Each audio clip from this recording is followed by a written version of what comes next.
As a lot of the regular viewers know, I do a weekly video called the SPFL Transfer Roundup, where we take a look at the transfer rumours, transfer links, incomings and outgoings across Scottish football. In this video, I would give the bulk of what has happened in the week regarding teams' transfer business.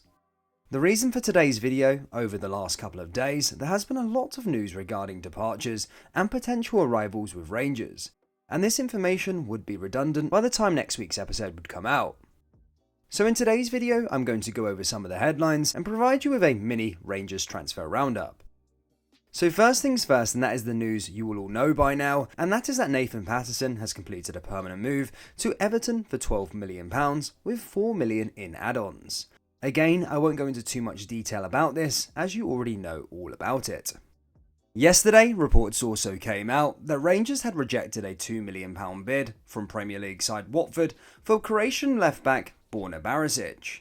The Hornets then came back with the table with an extra £1.5 million in add-ons, making the total value £3.5 million, but again, Rangers rejected this offer and it is now said that the deal is dead in the water. There is also another huge update regarding New York City midfielder James Sands, who could sign a deal with Rangers within the next 36 hours. This will see Sands become the first signing of the window, and he will sign an 18-month loan deal with an option to buy. Sands is 21 years old and is a very versatile player who can play at centre-back as well as central midfield. He was also the first player to come through the New York City Academy and make it into the first team at the MLS outfit. He has gone on to make over 60 appearances for them and has been capped 7 times by the United States. Sands was a part of the side that won the Gold Cup last summer and also won the MLS Cup at New York City under former Celtic manager Ronny Deila. In other news, Rangers' young prospect Leon King has signed a new 2.5-year deal at Rangers that will expire in the summer of 2024. This is a huge bit of business, as big teams such as Manchester United have been sniffing around at the look of taking him down south for free come the end of the season. This just goes to show how far Rangers have come, as academy graduates now have a real vision of getting to the first team and are committing their futures at the club, which a few years ago this wouldn't have been the case. Lastly, as a couple of hours ago, it is being reported that Rangers have launched a £5 million bid to sign Bologna winger Andreas Kovasin.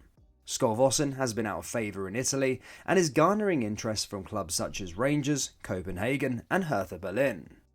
Time will tell, of course, what happens with this story, but Rangers are looking at wasting no time in doing business in January. As you can tell, a lot has happened since Monday, and this is why I chose to do a mini transfer roundup. If you're not already subscribed to the channel, then make sure you are, as we'll keep you up to date with all the real transfer news this January. We were the first channel to report that Everton were going to make a third bid for Nathan Patterson back in December, and we're also the first to tell you that he was going to sign for Everton a couple of days before the transfer. We also reported on Rangers signing James Sands back on the 29th of December, so rest assured we only get our information off reputable sources. So make sure you do hit that like button and subscribe to the channel for more Scottish football content, and I'll see you all in the next video. Take care, peace.